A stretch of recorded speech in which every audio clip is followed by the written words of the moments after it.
Hey everyone, it's Jerry Young, and this is the next video in the lockdown chat series. Why am I doing this and not Brent Kettle that usually does? Well, Brent asked me to talk to the Hobart folks because, well, frankly, I think he's just a bit concerned that the Launceston Hobart divide's too hard to cross, and so he wants me to talk to the Southerners and he'll talk to the Northerners. And so there's nothing weird going on. Brent just asked me to help out, and it's exciting for me. I love to talk on the internet, obviously. And the first guest that I'm going to be interviewing, who I've got here with us tonight, is another person who likes to talk on the internet. And so, without further ado, most people already know him. I'd like to introduce Hamish McLaren. How you going, Hamish? Jerry, I'm going fantastic. And if I said it wasn't a privilege to sit here in my own house, drink a beer, talking to a computer, I'd be lying. Well, I'm having fun already. It hasn't even started. I'm having fun. This is the most fun I've had in isolation in 6 weeks. I haven't spoken to anyone. This is what I haven't spoken to a human being. COVID-19 has taught us. I don't even know what day it is. I don't even know where I am. It's lockdown day. That's what it is. It's isolation day. Do we have to wear pants for this, or am I all right just to cruise around in undies? Well, are you? Yes, I am, Jerry. I think there's a lot of high-level corporates in Australia who are, right now. See, isn't that fantastic? Because all you see is you look at all the screenshots and you look at these people, high-level corporate CEOs, and there's 15 of their mugs on a computer screen, and they're all having these crazy high-level meetings. And to think about it, probably 6 weeks ago, no one had ever heard of Zoom, Jerry. No one had ever heard of it. I couldn't even spell it. Now all of a sudden, that's probably the largest commodity in the entire planet is Zoom. It's outrageous. They have filled. And Dan Murphy's. Zoom and Dan Murphy's, 100%. They have both filled. By the way, Dan Murphy's, if we want to talk about doing some plugs, happy to help you out. Absolutely. Forex go. Or Annie's Lane. Nothing wrong with Annie. Nothing wrong with getting in Annie's lane. Mr. McLaren. Jerry. It's possible that not everyone in Tasmania knows who you are. So can you give us just a quick 5-minute? Who are you? Where did you... Never done anything. I can't do anything in 5 minutes, Jerry. Do you know who you're talking to? 5 minutes? That's outrageous. Give us 12 seconds. I'll cover everything. I want to know these things. All right, fire away. Martial arts background. Mm-hmm. What you do in the martial arts scene now, what your position is in Tasmanian martial arts, and what's the most exciting thing for you now. And we'll see where that takes us. Let's go. This could go any direction. I'm not going to lie to you. All right. First of all, martial arts-wise, started doing taekwondo when I was very young, as I think most of us did. We all got traditional martial arts. My uncle was very highly ranked in that, and I enjoyed it for about 8 months. Moving forward from that, I didn't do anything till I was probably mid to late teens. I started boxing. Did very poorly at that. That may surprise a lot of people because I'm known for my hands. Wasn't until I moved to Queensland, moved to Airlie Beach, lived up there for many, many years with my now wife. And a friend of mine, we decided to head down to Bowen. Those of you who aren't aware, probably most of you, because you're geographically retarded, is where Airlie Beach is in, about 45 minutes north of a place called Bowen. Funny story about Bowen, it was actually going to be the capital of Queensland.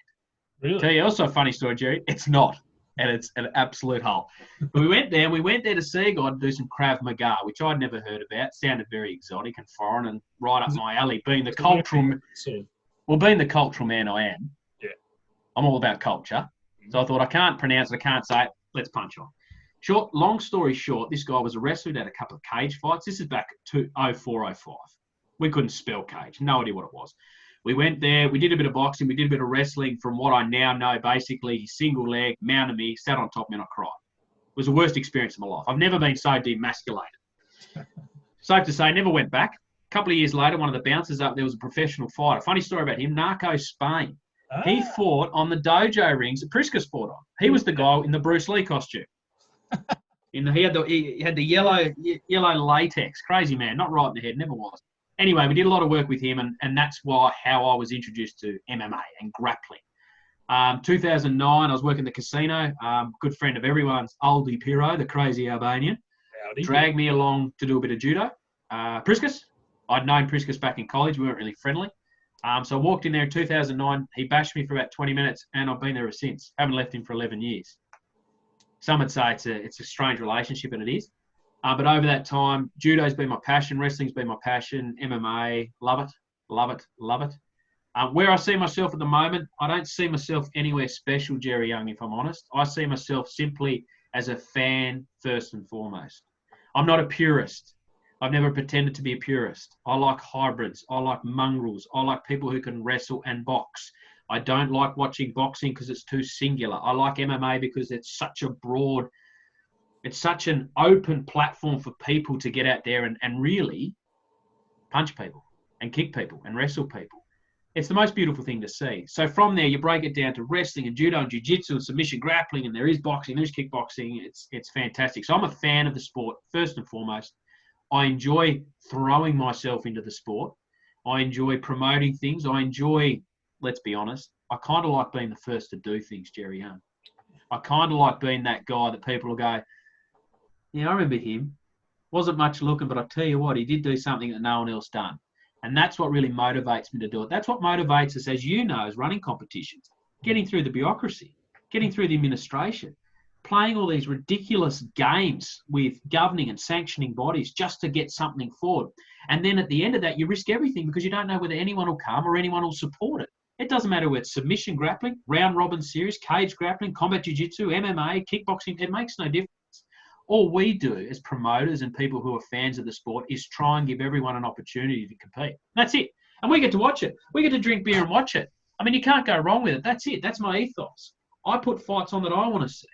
I don't care what anyone else wants to see. I want to see them, I put them on.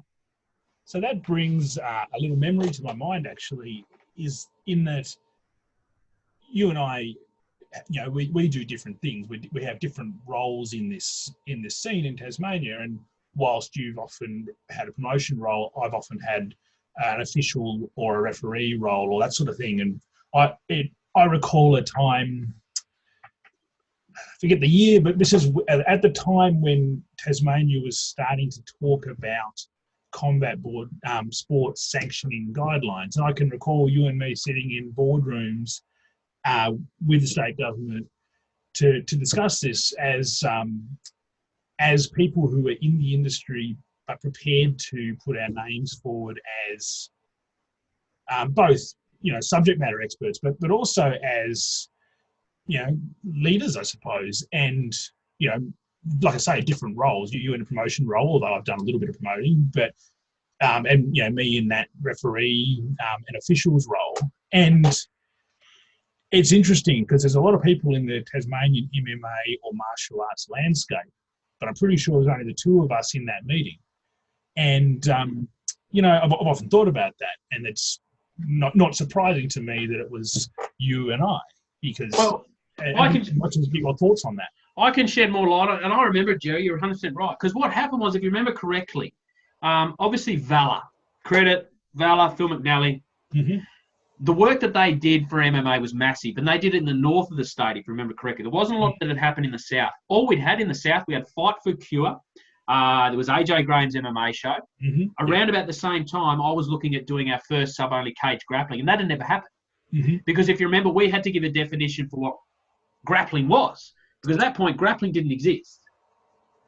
There was jiu-jitsu, which we had to explain was. There was judo, and that was it. There was no hybrid in between that converted the two. So what happened was, with numerous conversations with Sport and Rec, it got to the point where they wanted us to come in, sit down, explain to them what grappling was, because no one knew what it was. And this is going back 2000. This would be 2013, 2012, 2013. It'd be 8 years ago. Somewhere in there. It's a long time, and people don't understand. People have no concept of the work and the framework that's been built to get to this point now. We're talking years and years and years of working, advising, providing rule sets, definitions, association bylaws, breakups of workplace health and safety registers that I didn't realise I needed to have, incident reports, doctors, sanctioning, referees, officials, and all these huge things. So what we did in 2013, give or take, was we were there basically explaining to the government what the hell we wanted to do, because they didn't have a clue. Because they call up and go, what's grappling? It's wrestling. It's a mixture. And they didn't know we had to go in there. So they had to change the rules. They literally changed the rules. They gave a definition of grappling now. What you see under the Code of Conduct Sport Recreation is what we pretty much told them. And we wrote out for them about 7, 8 years ago, which is enabled, obviously, with Taz, with you and your round robin series. All the other submission-only competitions, hopefully they come down. There's been that have come and failed, but hopefully there's some that stick it out. You're able to do that because of the work that happened years ago.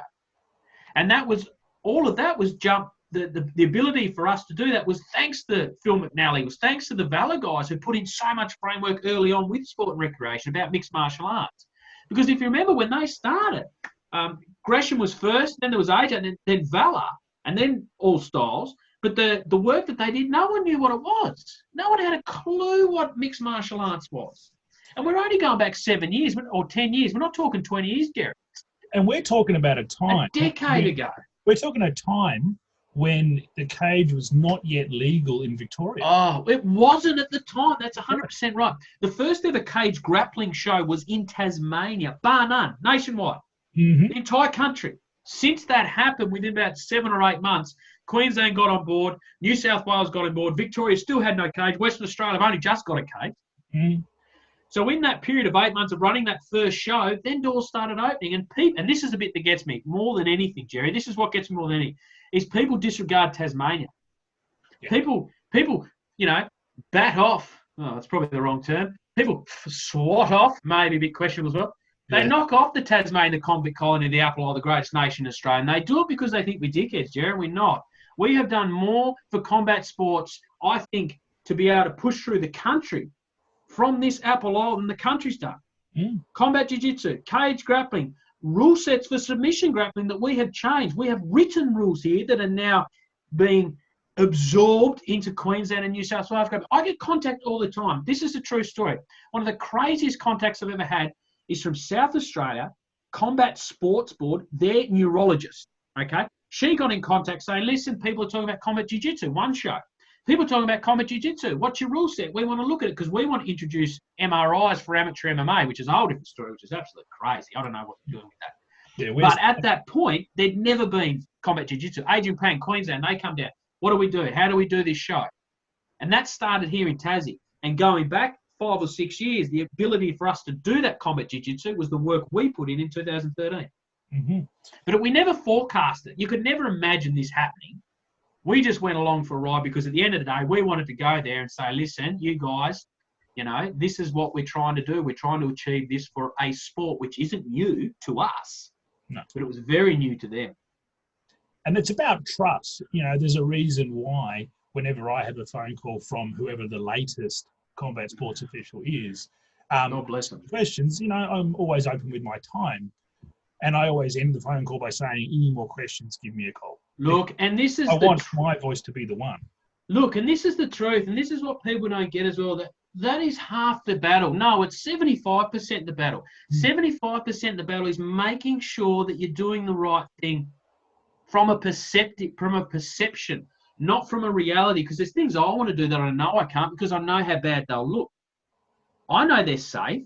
I know no one will get hurt. I know that we can put contingency places there to make sure there's a nice net for everyone, but no one wants to sign off on it. And the reason is because there's a perception of it. So having the capacity to view perception as more important than reality has enabled Tasmania to come the leaps and bounds it has. Because up until 8 years ago, there was no such thing as submission grappling. That's right. There was no such thing. It didn't exist. It wasn't even a thing. Apart from, yes, I will, of course, give credit to those who have walked the path before. There was gym matches. There was gym tournaments. Not saying there wasn't. There's none at the moment, sport and recreation. I can guarantee you that. But back then, of course, there was. Now things are done a little bit differently. And the reason, though, is because the amount of work that you must put in to get it. You've got to, and look, we all do it. Jake and Zach, Launceston Legion, phenomenal. These guys have put in the work the way they should it, and they've done it the right way, which hasn't made our life hard down here.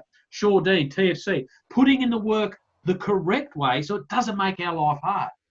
Because the athletes don't get it. The fighters don't understand because they don't have to do this work. My last show, I'll stop on this. My last show, MMA Fight Night 3, $50,000. That's how much money that show cost me. That's absurd. Who's got $50,000, Jerry? I don't think I've had $50,000 in my entire life, so I don't know where I found this money to pay for this show. That is just the financial risk. You're talking 12 weeks of emotional stress, which is more taxing, mental stress, family stress, no sleep. All I'm doing is drinking beer and getting angry at my kids. And I'm doing that for 3 months. People are pulling out. I'm trying to match flights. I'm trying to get venues. What I do with food, what I do with tickets. All this stuff happens. And at the end of the day, the finished product is all people remember. So the point of that is I want to get this point across to everyone. People like Jacob Gelston, people like Zach Battens, people like me, people like Shortine, people like Phil McNally. These people do so much work behind the scenes. Jerry Young, Adam Newton, Brad, like all the boys who do jiu-jitsu competitions. You know, you just got to pay the respect there. That's all it is. Well, it's really good to hear that from homage. It's a homage, Jerry. We're giving homage. Once again, I will bring you back to my cultural links, which, as you know, I'm very cultural. I'm a very artistic man, obviously, as you can tell. I'm very creative. So I just want to make sure that people understand homage means, Jerry, what does homage mean?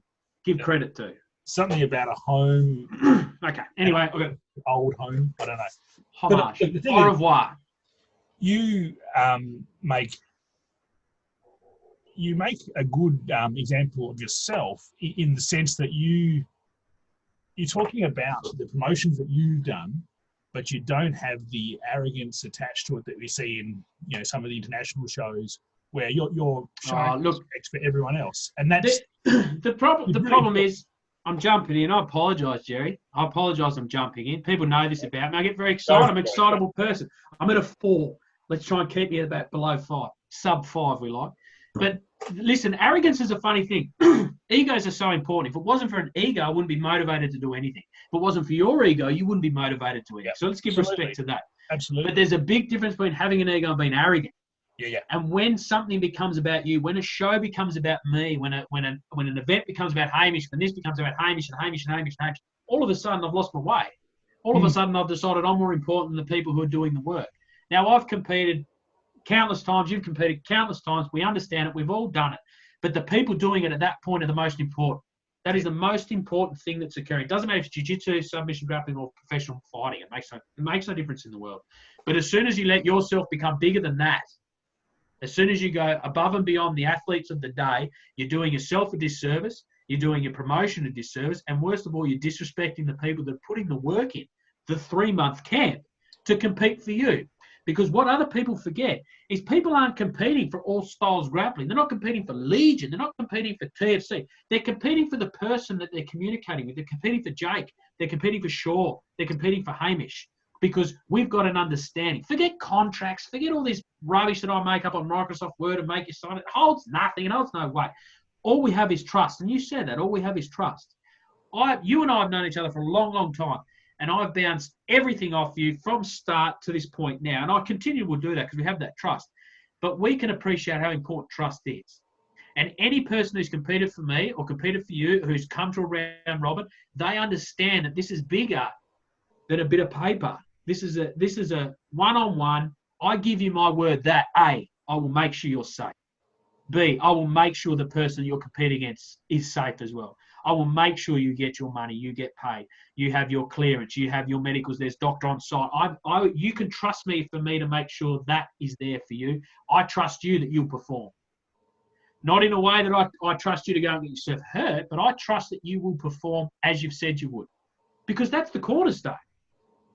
And that's where people who put themselves above a show, and there has been one person who did that and spoiled a great thing. When you put yourself above the show, that's everything that misses out. You are not more important than the athlete category. And I can say that from someone who has had a little bit of go with a few professional athletes with managing, basically talking a lot of nonsense, so go on a free fight, drink and drip a heap of beer. That's not my motivation, Jerry. It's not. It is. But I tell people that it isn't. And it's very important that people understand that it's not about the beer, guys. Absolutely it is. Look, a little bit about the beer. What you've done is created my segue. You know, they call me this. They actually call me the Segway. They call me that. Hamish the Segway. Connor Murphy has called me the Segway for 10 years. Connor Murphy is an interesting chap, but that's not what we want to get into. Oh, right, sorry. Because if we start on Connor, we'll be stuck here all night. Now, this question is one that, you know, I wasn't sure how I was going to get into this one, so it's good that you've given me the opportunity. So, you're welcome. You know, one of the things I was in my head, I was like, right, you better ask Hamish about managing shows. But the thing is, I could say, tell me the shows you've managed, but I mean, and I might ask you that, but that's a little too boring. What I want to ask you about is some of the stuff that goes on within that. And I'll tell you what I was thinking about it, is that you and I, as you said, we bounce ideas off. For years. We've done it for a decade, close to a decade. We were talking about a particular... Very close to a decade. Excuse me. We're talking about a particular fighter that might want to fight, and I can say his name because, he's a friend of ours and so on, but we're talking about Craig Golan, who's, the head coach of Vandemir Kyokushin and... Great man. And tough as nails. We were talking about like people who are putting their name forward to be a fighter on a show, and I remember you saying to me you'd put him on a show in 1 second because he'd turn up to fight, and he's a fighter. What I want to explore with you a little bit is the alternative to that. We don't talk names or No. But I want to talk about what goes through the head of a promoter. The worries about, is someone going to fight? Is it a good fit? Is it a good match? Yeah. And then the pressures to deal with people you may not want to, but they're the right person for the fight. Look, it's a multi-layered question. I can start it really simply and say there's 2 rules of combat sport: turn up on time and on weight. Yeah. Turn up on time and on weight. That's it. That's your responsibility. Now, someone like Craig Golan, perfect example, and this goes back to trust. I know Craig, I know you. Craig's your boy. That's how I met Craig. Lovely guy. Love this man. You told me I got a bloke. Who's the bloke? Craig. And I said, I don't know Craig enough personally, but you tell me he's in. That's the trust. I have 2 conversations with Craig, and I say, in my head, this man will turn up and fight. That's it. He's going to turn up and fight. I know that instinctively, which means that I will break my back to make sure he gets a fight. Now, the flip side of that is it comes in many forms. I can probably say at this point now, having done this for a few years, I can kind of tell. And in saying that I can kind of tell means those pool of humans don't tend to get involved with me anymore. They did at the start, but they don't so much anymore. And these are the people we're asking about, Jerry. You're asking about the ones who really are doing it for Instagram fame. Let's be honest. Yeah. That's what it is. Now, these sort of people have very specific personality traits. And what it normally is it's normally a fairly strong breath of arrogance. What they can do, who they can do it. I don't care about weights. I'll fight anyone, blah, blah, blah, getting on the show. That's an alarm bell straight away, because there is not a professional or amateur competitive human being on the planet that doesn't care about weights and who they fight and where it is. Because if you don't, you're in the wrong sport. That's right. That's a fact, okay? So that's a warning sign for me. Another warning sign for me is when they are far too quick at responding. Now, this might seem like a really silly thing, but dealing with professional fighters, these guys are hopeless. These guys aren't quick at responding to anything. Why? Because any decision they make has to be calculated. So if I'm asking you a question, you're going, bang. Here's a question, bang. And you're going, bang, warning signs. And the warning sign tells me now with experience, I stick you over here into this pool. I fill a card. If I want extra fights, I'll tap into this guy, who I'm about 70% sure is not going to do it. But hey, if I get to promote an 11th fight, put his face on a poster, and he gets to show his mates, who cares? They're talking about the show. But I would never put my trust in that person. People that I put my trust in know they have to turn up on time and on weight. Those people are a specific personality trait as well. They're not arrogant. They're not cocky. They turn up and they train. Now, you and I can agree that we've gone through, so many people have come through gyms. And one thing remains so consistent, is the ones that turn up and train. They're never the best athlete. They're never the strongest. They're never the fastest. They're never the most talented. But they turn up day in, week out, month out, year out. They're the ones who not only hang around to become good coaches, but if they put their hand up to you as a coach and say, Jerry, I'd like to fight on Hamish, you come up to me and say, John wants to fight. I go, well, I know John. He's been with you for 4 years. He's turned up 3 days a week. Rain, hail or shine, John's fighting. Now, I'm very proud to say that that human being has never not fought on any of my shows ever, no matter how many pullouts there were. Callum Berrick is the perfect example for this. He puts his trust in me. MMA Fight Night 3. He put his trust in me. We went through 3 opponents. He said, Hamish, if you can't find me a fight, I get it. I said, Callum, I said I'd get you a fight, I'll get you a fight. It's going to cost me more money than I want to spend, but we made that commitment. If I renege on that, we lose trust. Yes. And I can't afford to lose trust with Callum, aside from the fact I like him as a person. We've gone into a contractual agreement for him to come to me to be prepared to fight, me to get him a fight. Where promoters stuff up is they don't consider that. They don't put enough credence in that agreement you made with an athlete.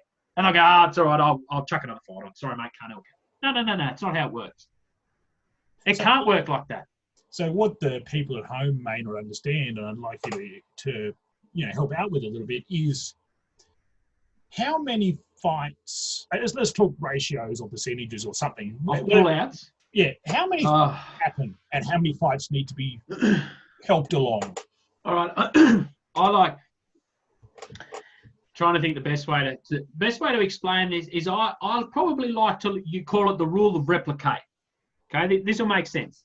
The rule of replicate says to me that if I'm aiming for 8 fights, I'm going to have 8 pull-outs.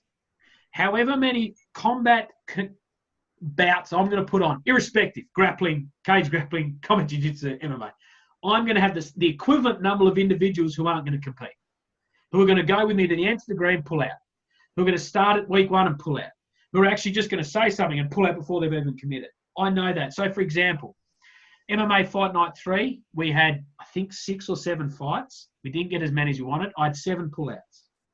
MMA Fight Night 2, we had 8 fights. I had about 6 pull-outs. I wasn't quite up to my rule of replicate. Combat Jiu-Jitsu 2, I think I started with 12. Combat Jiu-Jitsu 3, I started with 12 matches, ended up with, I think, 6. So I had 6 pull-outs. On a rule of thumb, however many you want to put on, that's how many you're going to lose. It's just a fact of, and whether it's 2 weeks before or 1 week before. This is the other thing that people forget. Pull-outs suck. Okay, that's it. There's no cotton candy rule. If you commit to a fight and you don't fight, you let down an opponent, a promotion, and marketing that we've put into you to fight. And it doesn't matter whether it's amateur level or professional level or Bellator, UFC level. You pull out of a fight, you've cost a lot, psychologically, mentally, and physically. Now, in saying that, valid reasons, we've all had them. And I've seen valid reasons. I've seen dislocations, broken legs, guy got into a car accident. That's a fair call. The people who are genuine when they pull out don't need to provide me with anything, because I can tell when I talk to them on the phone. You can tell. We can tell, because we've got a bit of trust. The people that I know are taking advantage by pulling out generally would never do it verbally and would do it in a very non-specific Facebook message. Yeah.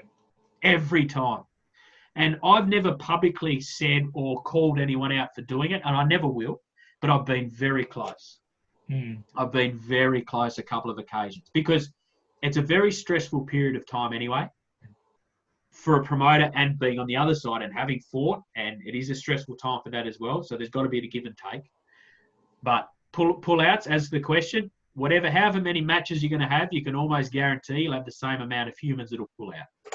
I'd be interested to see Jake and Zach's take on that. Actually, they've put on some big cards, 15, 16 fights. I'd be interested how many pull-outs they've had. It's interesting. So, if either Zach or Jacob watch this, I'd be really interested on what their numbers have been. I don't think it's a geographical thing. It's not a demographical thing. It's not a north or a south of the state thing. I mean, it could come down to simply a seasonal thing. I don't know. I've run a lot of summer shows. Yep. I haven't done a lot of winter shows. I know Legion have done a good cross along the seasons. I don't know. Maybe it's a seasonal thing. I mean, I don't know the answer, but I do know that my rule of replicate says that how many fights I have, that's how many pull-outs I have every damn time. There's one thing that's undeniable here is that it takes a hell of a lot to get in there. And that it's a direct and that's what I get very passionate about it, because you're right. You've hit the nail on the head. It takes so much. People who there's so many layers to this. I haven't had enough beers yet. The words aren't coming out right. As a lot of people who know me know, I tend to start making up words, so that may happen. May need a dictionary. But what will tend to happen is you have varying degrees of competitive humans: recreational, novice, passive, amateur, professional. And within this chain of human beings, there's so many different levels that exist as well. And what can happen is that people will make decisions or judgments during their journey of combat sports as to whether they take the jump to compete. When they take that jump, whether they've had 5 months, 5 years, or 10 years training, go, that's it, I'm going to compete. They talk to the partner. This is a big thing. People don't understand this. You've got to talk to your family. You've got to talk to your wife, to your husband, your boyfriend, your girlfriend, whoever it is, your mum, your dad, your kids, your dog, and make this decision, because it's called ownership. Once you've got ownership to step forward with your direct family, you've got to go through with it. You can't pull out. People who aren't going to compete never take that step. It's a secret. Please don't tell anyone yet. I don't want my family to know. Another warning sign. So when they go through and they get ownership and they come forward, they agree, they pick a weight. They're going to cut something. They've got to start to diet. They've got to intensify. They've got to do all, as we know, all this training camp, peaks and troughs. And then it gets to week 1 and the opponent pulls out. Now, the opponent pulls out because they never had intention of fighting. The opponent pulls out because they broke a leg. The opponent pulls out because their mum died. There's a plethora of reasons. Now, if it's genuine, it still doesn't make my job easier because I've got to call the other person. And if it's not genuine, it makes it worse for me.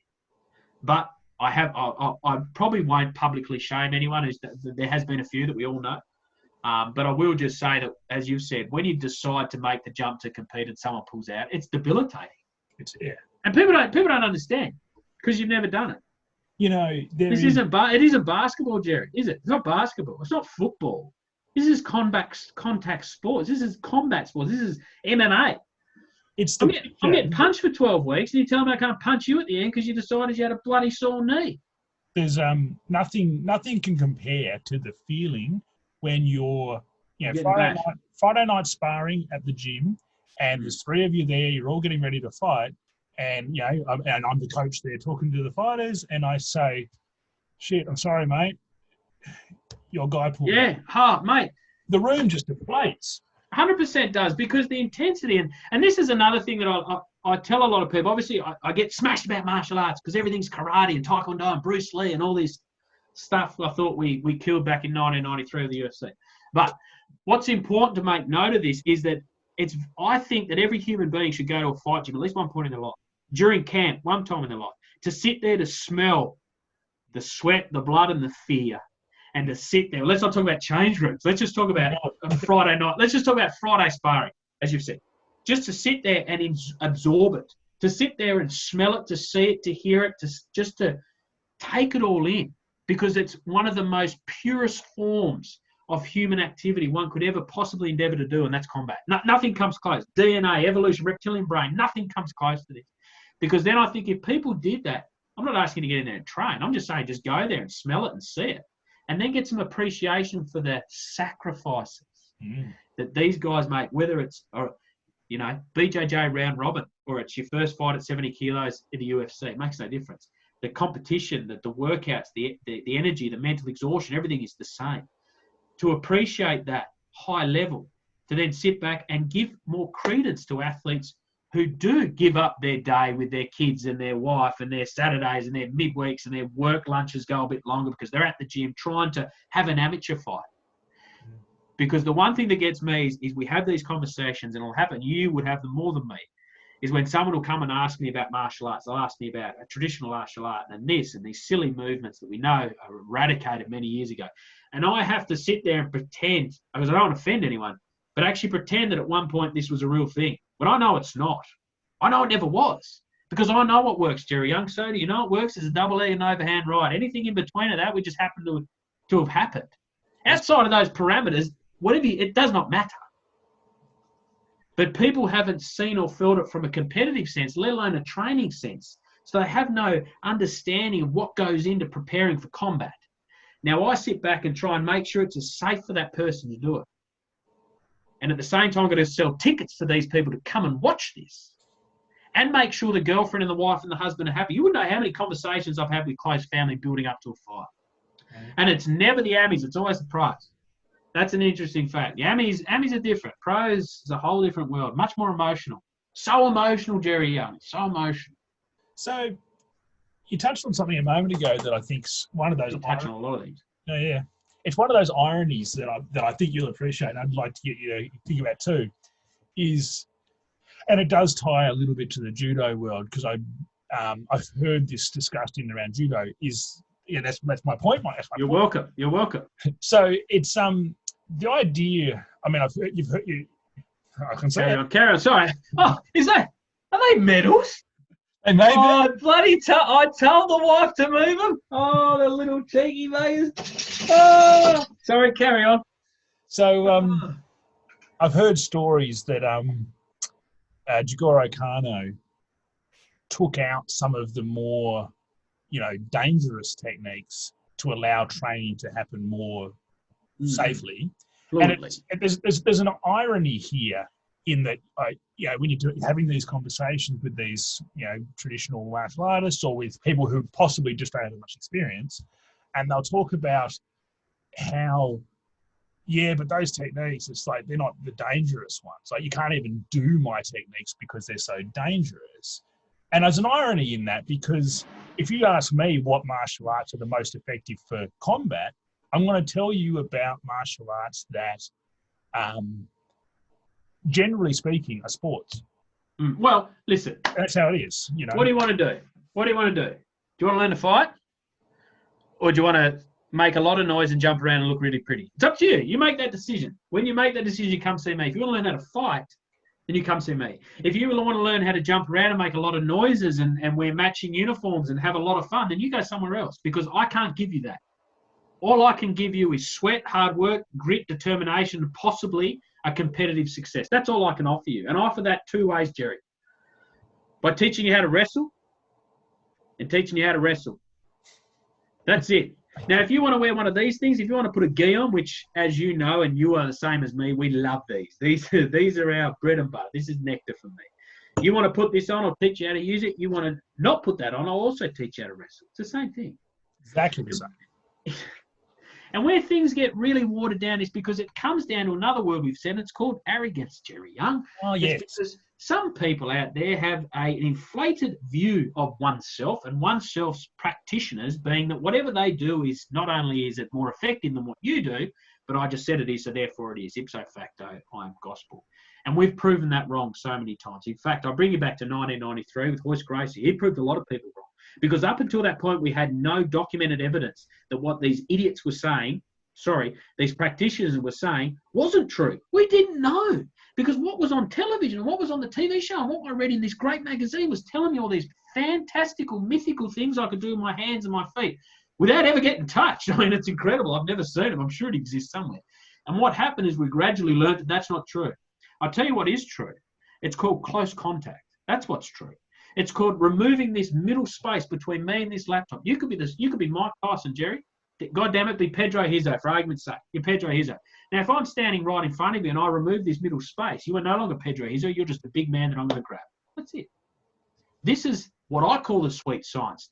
Don't flame war me, any boxers watching this. Yeah, I thought boxing was a sweet science. Don't flame war me. I'm just saying it's a great term, and I'm going to take it with me. 2 terms I love. 3P is brilliant. Whoever came with 3P's a genius. And the sweet science. It's a beautiful thing. So I'm going to borrow it. I'm going to borrow sweet science. And that to me is the real sweet science, because it is an inevitable outcome. What's an inevitable outcome is something that you cannot stop. So if I can touch you, I can grab you, I can squeeze you, I can lift you, I can lift you, I can trip you, if I can trip you, I can get on top of you, and then I can control you. That's it. To me, that's it. Everything that happens in between is white noise. Anyone who says that they can stop a double leg by kicking you in the groin, let me tell you what, I will shoot a double leg on you 10 times, you won't get your leg up twice, let alone kick me. I will eye gouge you if you do a rear naked choke. I tell you what, once again, I'll rear naked choke you 10 times. You won't even get your hand up before instinctually you start to grab this thing that's stopping you breathing. Things like this we know and we've learnt through sheer it occurring to us, but there's a huge pool that don't understand that. And that's why I'm such a fan of the sport, because I want that message to get out. Because we do have daughters and we do have wives and we do have people that we want to make sure stay safe. And how are they going to stay safe? They're going to wrestle, they're going to grapple, they're going to learn they're going to get some muscle memory. One quick point, Jerry. We all hear and see and read the great famous stories of self-defense that worked. I'll tell you what, there was a lady on a bus. She got attacked, she bashed and she got off the bus. That's all that was reported on, this great self-defense. Well done, where did you train? Well, I've done Muay Thai for 5 years. Oh, hold on. That's against the narrative. What do you mean you've done Muay Thai? You telling me you had muscle memory? You had a combative brain sense that turned on when someone got within distance that you struck? Or are you telling me you did Krav Maga for 3 days? No, this is someone who's done a combat sport for an elongated period of time, which trains their muscles, attune their senses into that initial response instinctually. Now, you cannot learn that in 3 days, 3 months, or even 3 years, in my opinion. 5, 6 years you can, because it turns on. And we've had this discussion. We know this, when you get that sharp response or that quick touch and you turn instantly to protect the key points. If you don't know what the key points, I'll give you 2 of them. Your neck's your first one. Your second one's your jawline. That's the off button, guys. That's what I'm going to protect straight away. And it's just through muscle memory. It's because we've all been punched by people much stronger than us, and we've been choked by people much better than us. So we understand to keep things tight. And that doesn't come from kung fu movies. That comes through practice and the trials and tribulations of the gym. So the point to that is, I do not disrespect anyone who does martial arts. Martial arts is for everyone, but if you're not grappling, if you're not doing that, in my opinion, I better not say that. Ah, lovely. Look, it is an important thing to cover because, you know, if you come into my gym to train, what you're going to hear me saying is I don't teach self-defense because it's a myth. I couldn't agree more. Yeah, I'll teach you to fight, and sometimes you have to fight to defend yourself. Yes. But the combative techniques that aren't fighting, that's a myth. Yeah. It's just a myth. Look, it doesn't exist. And look, the one thing that gets just really quickly, I have said Krav Maga a few times, and I do throw it out in this system, and there's a few close contact stuff. Now, listen, people forget the origins of this stuff. This stuff was designed for human beings who have MP5s against their chin, who are knocking out houses. Okay, they're out there highly trained to begin with. They're in there, they're trying to do their scouting thing in a building, guerrilla warfare, and someone gets close, and they can react with movements because they're in a confined space. We're not, Jerry. We're on the mats. We're sparring, or we're grappling, or we're wrestling. These movements aren't realistic because our movements aren't close contact in a house with an MP5. So I'm not saying it doesn't work, but I'm saying it for me walking home and 2 guys tap me on the shoulder, turn around and king at me. Guess what? It's not going to work. What's going to work is instinctual muscle memory from years of training. Hard work is going to save your life. That's it. Yeah. It's as easy as that, really. I mean, and when I say easy as that, I'm so smart. I mean simple as that. The reality is it's not easy. It's Look, yeah, work. It is as easy as that. Just go to a gym. Find a gym and train. I mean, I don't know what's so hard. I don't know why people fight it. I mean, I had a phone call today. True story. I had a young girl call me. I think her name was Michaela. She sounded early 20s. She played a bit of rugby, has never grappled, never done anything on the Facebooks. Calls up, wants to talk about jiu-jitsu. We had a great chat. We spoke for about 15 minutes. She's never done any combat sports, but she wanted to trial it out. Good stuff. You know, and stuff like that's really important because it's important to give back. And we say we're community-based. We're here and we will make a safe environment for you. Trust us to show you something. And you know what? If you don't like it, no hard feelings. Yep. And this is the other thing that goes against the grain, Jerry Young, is because I tell people, don't buy gi, don't buy shorts, don't buy any gear. Well, you can borrow our stuff. Until you decide you want to do it, then you get your own damn stuff. Unless you're rich, you can get your own shit. Definitely. And buy me some. Yeah, well, while you're there.